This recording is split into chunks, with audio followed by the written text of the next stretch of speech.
what it takes to be happy, we have to understand what is our current blueprint of how our life's supposed to be. Now, what do I mean by blueprint? Well, we have a story in our head of how life's supposed to be. Some people's story is you work hard in school, you become really great, you're a nice person, you're a good person, and then you grow up and you take care of yourself and you find the ideal man and you fall in love and you have a white picket fence and you have 3 perfect children and you live happily ever after.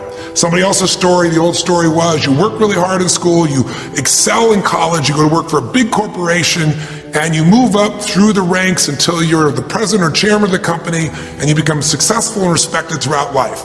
These are some old stories. Obviously, the stories that we hear today of what people's lives are supposed to be like are completely diverse. We no longer have these little archetypes, but one archetype still seems to remain.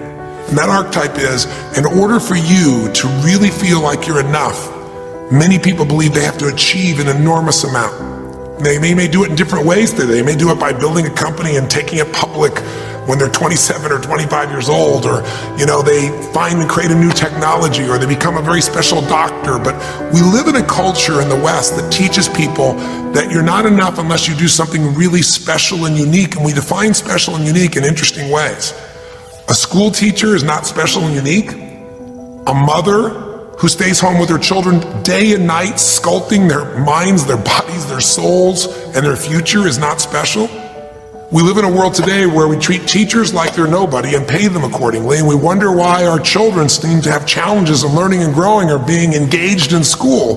When we spend thousands of dollars on some item like a computer, but what we look at overall, we invest in for the teacher and for that person who's the personal connection with them is so small.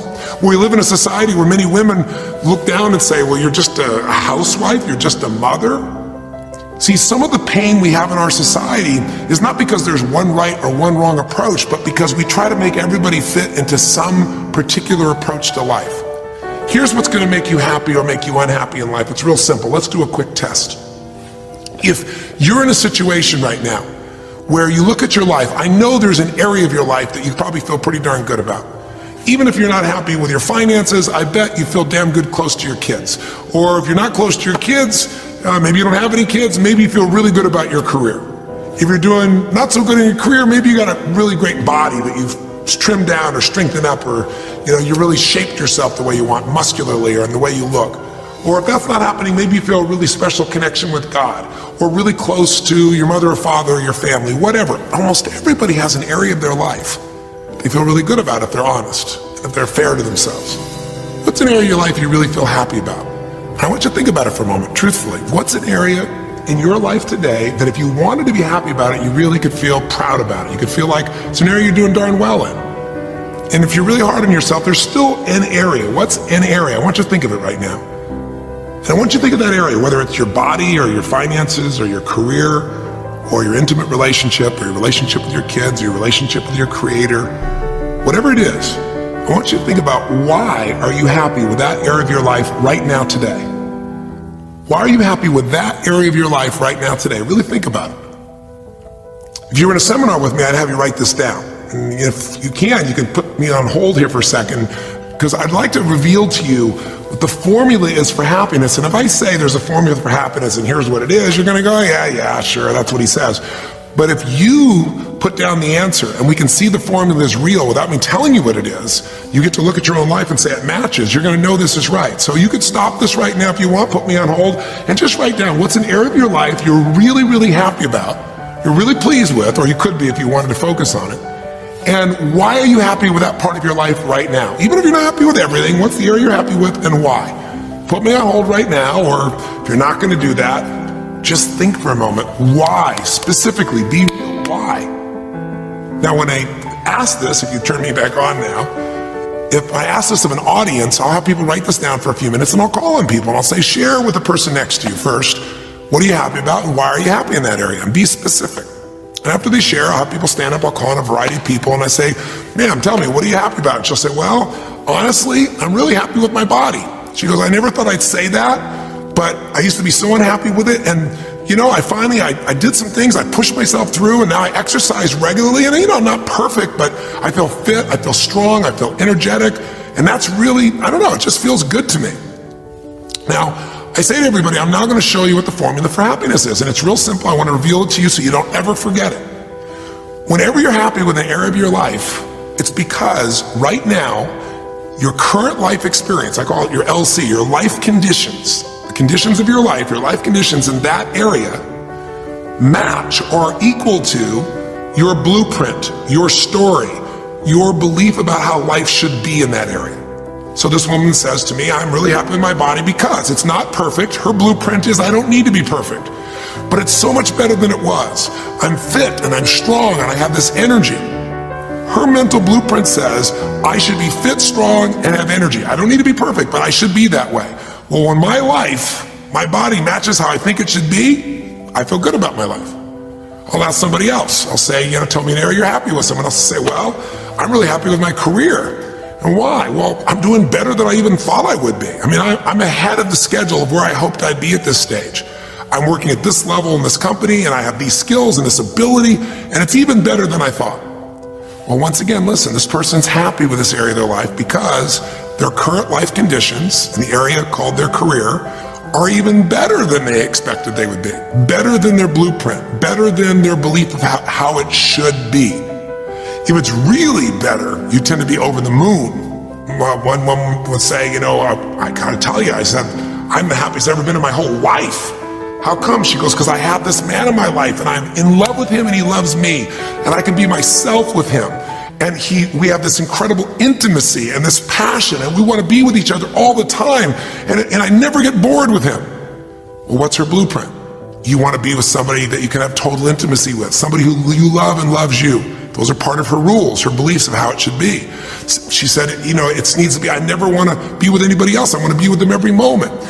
Her blueprint about how life should be and the way she lives, her relationship's even better than she hoped. When it's better than you hope, you're going to be totally excited. So think about this then. What's an area you're not happy with? Let's see if we can find the formula for unhappiness. If the formula for happiness is to be able to meet your expectations or exceed them, that really makes you excited, but to be happy, you gotta at least meet it. It doesn't have to be perfect, but if you generally are meeting what you expect you want from your life in that area, you feel good. Life conditions match blueprint, feel good. So what makes you feel bad? What creates pain, stress, frustration? Real easy way to figure it out, answer this question. What's an area of your life you're not happy with? Be honest with yourself. And even if your life is great in all kinds of ways, I'm sure there's an area you'd like to improve. Anybody who's honest, if they're doing great in their career, very often they don't take care of their body so much. If they're really focused on their body, very often they find themselves in a position where they're not spending enough time with their kids. Or if they're spending time with their kids, their intimate relationship's not doing so well. Because it's the nature of human beings to focus on areas they feel comfortable with and strong in and give those time. And the areas they don't feel so strong and they go, I don't have time for it. What they're really saying is I don't feel very competent in that area. So what's an area of your life that you are not as happy with? It's healthy, honestly, to look at areas and say, I don't like it, I want more. This whole concept of a breakthrough is about how do I close the gap between where I am right now and where I want to be. That's what we're here to do. It's like, here's where I want to be, here's where I am. It's healthy to see there's a gap. That makes me have this hunger, this drive to grow, to feel alive, to expand as a human being. So what's an area you're not pleased with? Is it your body? Is it your finances? Is it your career? Is it your spiritual life or lack thereof in terms of feeling connected in that area? Is it your kids? Right? What's the area? What's the area that's not where you want it to be? And then answer for a moment, why aren't you happy with that area of your life right now? Why specifically today are you not happy with that area of your life at this stage of your time of your life? Again, you can stop this and write it down. Might be useful for you. Or if you're going to keep it running, you can stop it and you'll turn it right back on and I'll kick into it. Do that now. Or if you kept it running, then I'll give you what happens. I have people write this down and they don't like this exercise so much. Well, I don't like my body, or I don't like my finances, I don't like my career, I don't like the person I'm in a relationship with, I don't like myself the way I'm in relationships. Why? And they write it all down. Have people share back and forth. I call on people, and the lesson's pretty clear. I tell people in advance, here's the formula for unhappiness. I'll show you before you do anything else. When your life conditions, the way you're living your life today, does not match, it doesn't equal your blueprint, your story, of how it's supposed to be, then you're gonna have disappointment, frustration, or pain. If your life is way different than the way you think it's supposed to be, you can have enormous pain. If it's a little different, you might feel stressed. Make sense? So people stand up and they say, tell me, what's the area you're not happy with? And the person says, well, I'm really not happy with my finances. And I go, why? And they say, because I'm doing worse now than I was 5 years ago. I made mistakes in the market, and at this stage of my life, I should have this much money, and I don't have it, and I don't know how to change it, and it's making me crazy. And why are they crazy? You say, well, because they don't have their economic needs met. No, you can not have your economic needs met, and you can still be okay. But when you have an idea, this is what my need is, and I did the wrong thing, my life doesn't match how I'm supposed to be, that's when people get a little crazy. See, think about it. If you grew up taking care of folding your own clothes, making your own meals, going to the store, doing the grocery shopping, cleaning the bedroom, cleaning the house, vacuuming, taking out the trash, and you did that your whole life, then if you have to do that later on, you don't feel like you have economic pain because you don't have a maid. But if you grew up in an environment where everything was done for you, you never have to work, and now suddenly you have to work incredibly hard to just pay enough money to pay your bills, and all of a sudden food is building up and the house is dirty and your clothes aren't folded and nothing matches, you might find yourself really angry and frustrated because you have a different story about how life's supposed to be than how it is. Someone else will say, well, I'll tell you why, because I'm in a situation now where, I'm 30 pounds heavier than I should be. Should be is the key word. There are people in all cultures who love being big. There are people that will walk around and someone else might think they're massively overweight, but they're going, I own this, honey, and they really, truly, they match their blueprint. Big is beautiful, because their idea is big is beautiful, I'm big, that's beautiful, matches my blueprint. Rock and roll, I'm happy as can be. Somebody else can look like a twig and be stressed out saying, I hate my body. Because their blueprint says I should be the skinniest thing on earth and I'm not skinny enough. Am I making sense? When your life conditions don't match your blueprint, you're gonna have pain. But here's when you suffer. When I ask people, who here has been through the dark night of the soul? Who's been here in a situation where you feel like life isn't worth living? Or we feel like a pain that just will never go away? And a lot of people write down those experiences, like Joaquin. So you'll begin to understand what the issue is I'm talking about here. Joaquin, if you recall, was in a situation where this man felt like there was no reason to live. He couldn't work, he couldn't do anything, his life was worthless. Why did he think that? Because he had a blueprint. And his blueprint said, I need to be an NBA basketball player, at least a professional basketball player. I need to be able to make money and have this great lifestyle because that's what makes me worthwhile as a human being. That's what makes my family respect me. My mother, my uncles, my aunts. I'm the successful one in the family and I make the money. I support everybody. He's a good man. He didn't come just to be successful. He took care of his mother, his family. He tried to be an inspiration for people. Joaquin Hawkins is a man who was always going out on his free time and training kids and showing them the pathway to freedom. How they could play basketball and get free like he did and get out of the inner city. So this man is not a selfish man, but he knew this is the way to be worthwhile. This is the way to be able to give to people. This is the way to take care of your family. And all of a sudden, one night, what happened? That way was taken from him. He has a stroke. And in the middle of the night, his life conditions make it impossible to be who he has to be, or he feels like he's worthless. You get it? We have an identity. We have a story of how we're supposed to be. And if life somehow gets in the way of that story, we feel pain. But if we feel we have no control, that's when we go into suffering. See, it's one thing to say my life doesn't match my blueprint, I gotta lose weight. That might stress you out. Or my life doesn't match my blueprint, I'm not in a relationship, I gotta get in one. That might motivate you even. You might not like it, but you're gonna find a way to get in one. Or my career doesn't match how I should be, you could change it. But when you start believing that your life doesn't match your blueprint, and you have no control to change it, you're helpless, that's when people suffer. And so this week, for your breakthrough, it's a chance for you to start to take a look at your blueprint anywhere you're really having pain. Hey, look, if you're doing great in some area of your life, celebrate it, of course, and I'm sure there are many areas you are. But life is really a series of growth spurts.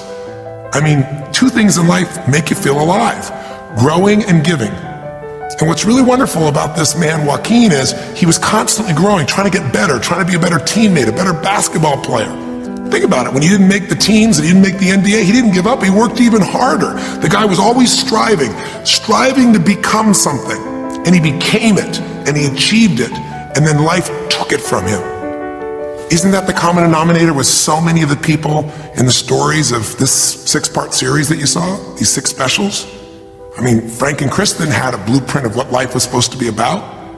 We're supposed to get married and have children, and we're gonna have our own business, and all of a sudden, life doesn't match the blueprint. And suddenly, there's depression. Because in their case, they said there's nothing we could do, but they were wrong. They were wrong because they discovered, and Frank discovered, I can make a difference to my wife. The chair, even though I didn't create this and didn't ask for it, this chair does not define me. I can become more than I was before. I can have the impact with my wife. I can have children. We had to change his blueprint because we couldn't change all the conditions of his life. Does that make sense? I couldn't get him to physically walk again. Maybe someday he will, but we can't count on that. What we gotta count on is that he can be fulfilled by seeing he isn't helpless. And I did that through a series of experiences that violated what he thought he couldn't do. The same thing was true with almost every one of the people we worked with at some level. And in Joaquin's example, it was also true. Joaquin said, well, I can't ever have this quality of life again because I'm not a professional basketball player. And he was locked into that mindset, and all of us get locked at times. But to his credit, to a system of steps, we were able to break him out of that. We were able to get him to see that he isn't helpless. Because here's your choice. Watch this now. If you're suffering, if you're in pain, your life doesn't match how you think it should be, and you think you're helpless to change it, now you have only 3 choices. Choice 1, blame something. And that's what Joaquin did, if you recall. He blamed his coach, he blamed what happened to him, and of course these things were outside his control. But he blamed his coach. And a big part of the healing, if you watch this session, was bringing his coach in and getting him to see, hey, you know what, all that anger, all that resentment inside of you, Joaquin, A, it's not based on the truth, and B, like Nelson Mandela said, having resentment in your soul is like drinking poison and hoping that your enemy will die. It doesn't work that way. And when Joaquin was able to break out, his breakthrough was a change in perception, to realize this coach wasn't stopping me. I just felt like I lost everything, and so I don't know how to change it, so I'm looking for something to be mad about, someone to blame, so I don't have to blame myself, or I don't have to feel so helpless. Because when you're angry, you don't feel so helpless. You feel strong for the moment, even though it's a fake strength. When he was able to make that breakthrough, he could stop blaming, because these are your 3 choices. When life doesn't match how you think it should be, blame something. An event, someone else, or yourself. As we talked about earlier in the series, blame games just destroy you. There's no progress when you blame. For the moment you feel okay, but nothing changes. What are your real choices? You only have 2 choices in life. If life doesn't match your blueprint, you either have to change your life. That is, you gotta say, you know what, my body isn't there, I'm gonna go work out. My relationship isn't there, I'm gonna change it. I'm not making what I gotta make, I'm gonna retool, I'm gonna get a new skill, I'm gonna go back to school, I'm gonna start a business, I'm gonna do something. You have to do something to change your life. Or, in order for you to be happy, if you can't change your life, you're gonna have to change your blueprint. Usually in life, it requires a little bit of each. Does that make sense? And if you change your life and change your blueprint, you can have an extraordinary life. And what you witnessed this man do was, once he let go of his anger and his denial, once he started to look at things, he began to find, by spending time with his family, that he was worthwhile being loved whether he played basketball or not. Of course he'd love to play basketball, but professional basketball was no longer a part of it. And we had to get Joaquin to shift that. And Joaquin is a metaphor for all of us. Because all of us are going to have times in our life when what we want or think life should be like isn't going to match how life really is. Those moments, if we blame, our life goes into pain. If we change, we can change our life and match our blueprint. But we have to also know when it's not within our control. And that's how we're able to make a shift and change what our story is for our life, what our expectations are, not by lowering them, but by changing what that model really is. I hope this makes sense to you. I'll give you a great example. Years ago, I do a lot of work with business people, celebrities, people of all kinds of walks of life. And I was dealing with a group of people, and they knew a very, very powerful celebrity.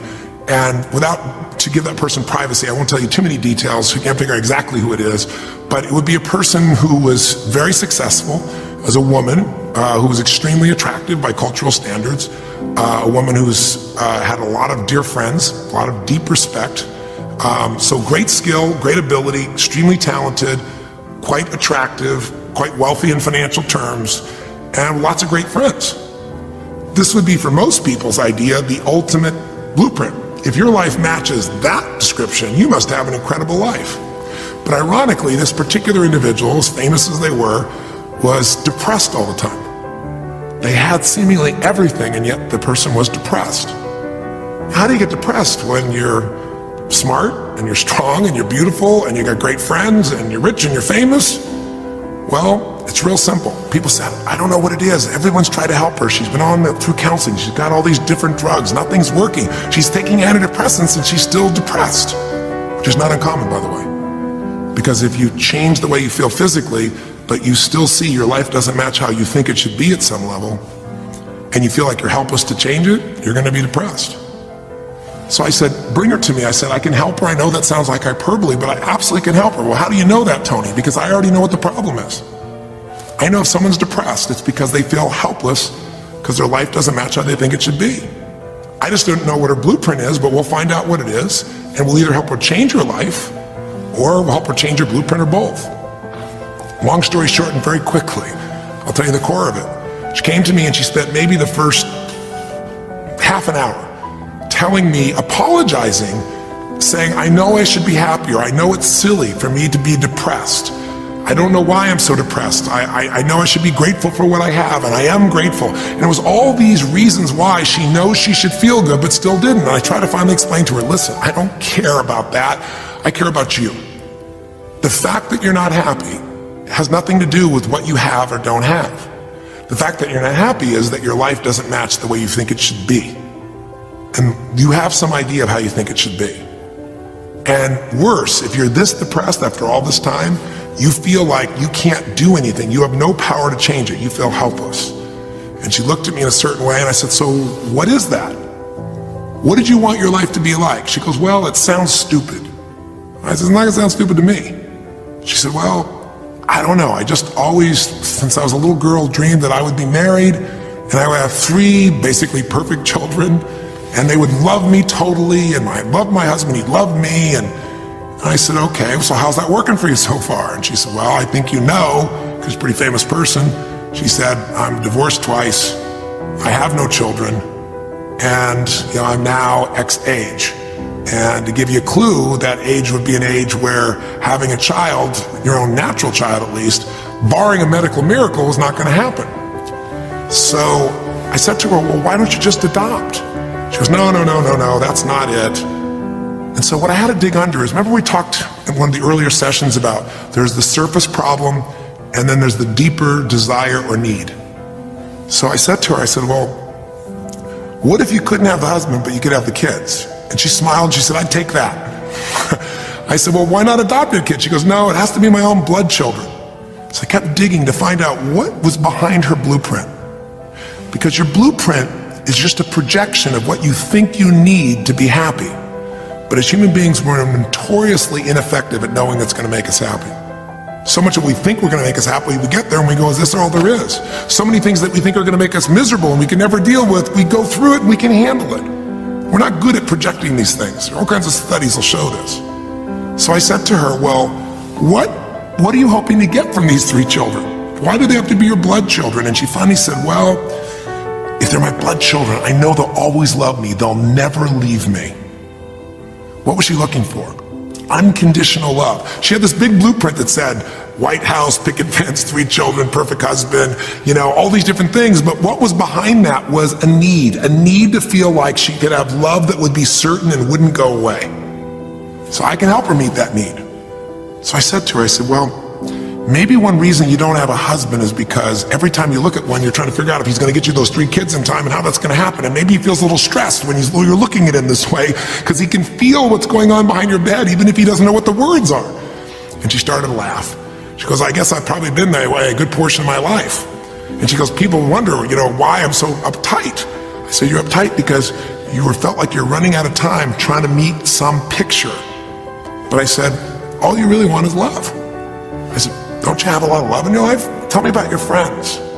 And gradually, I got her to start seeing this love that she was trying to get was already here. It didn't match the picture. Maybe we could paint a new picture of what life could really be like and make sure that picture met her deepest needs. That's basically what we did with Joaquin.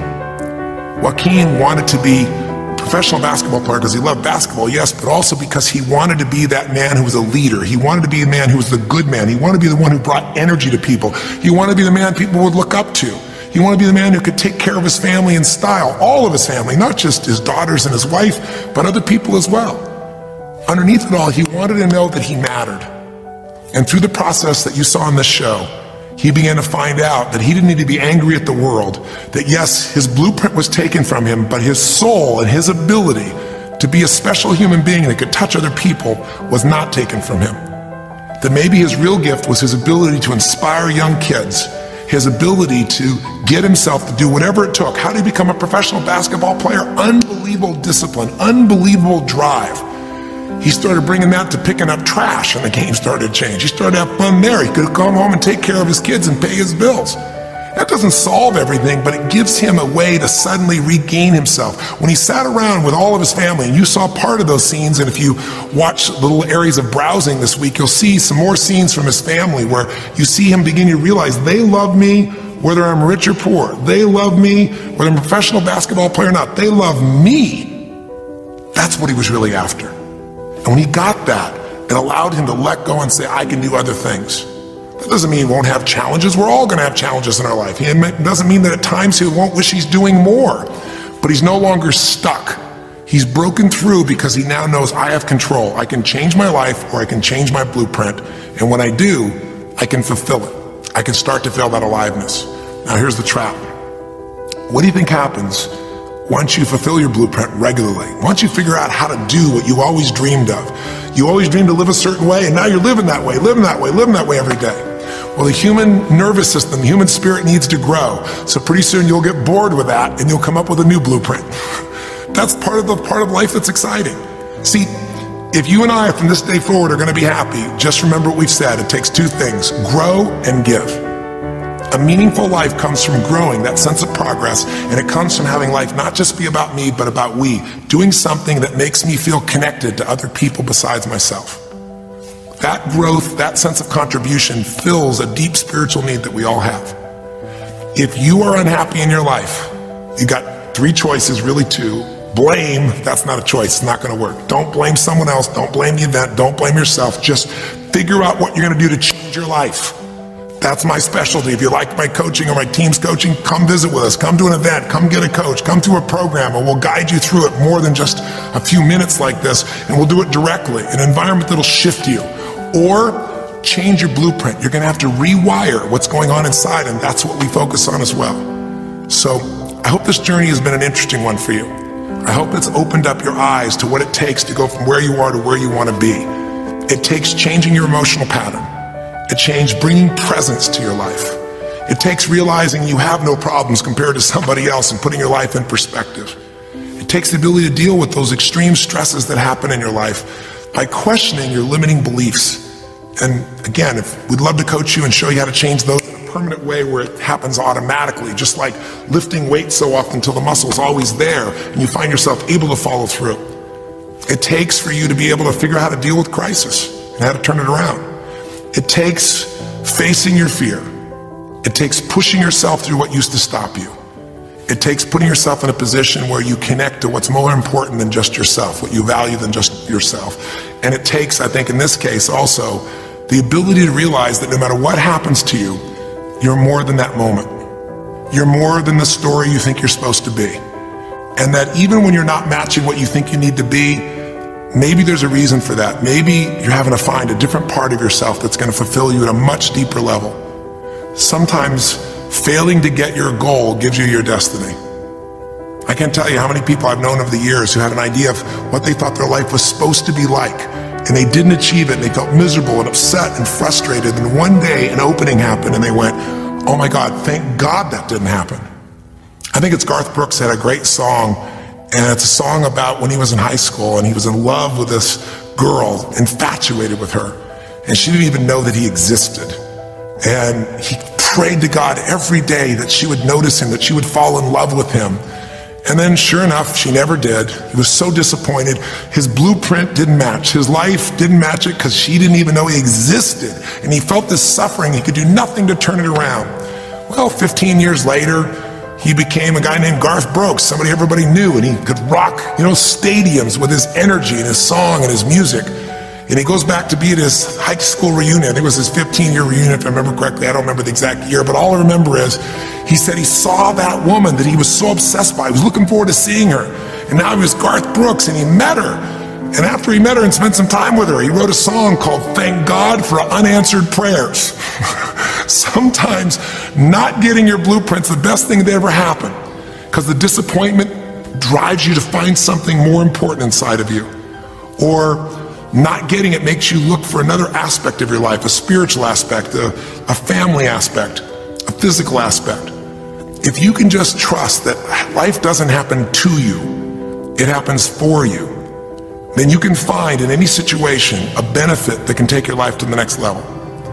I don't care if you're Frank and Kristen. I don't care if you're, Mandy and Scott. I don't care if you're Joaquin and Kim.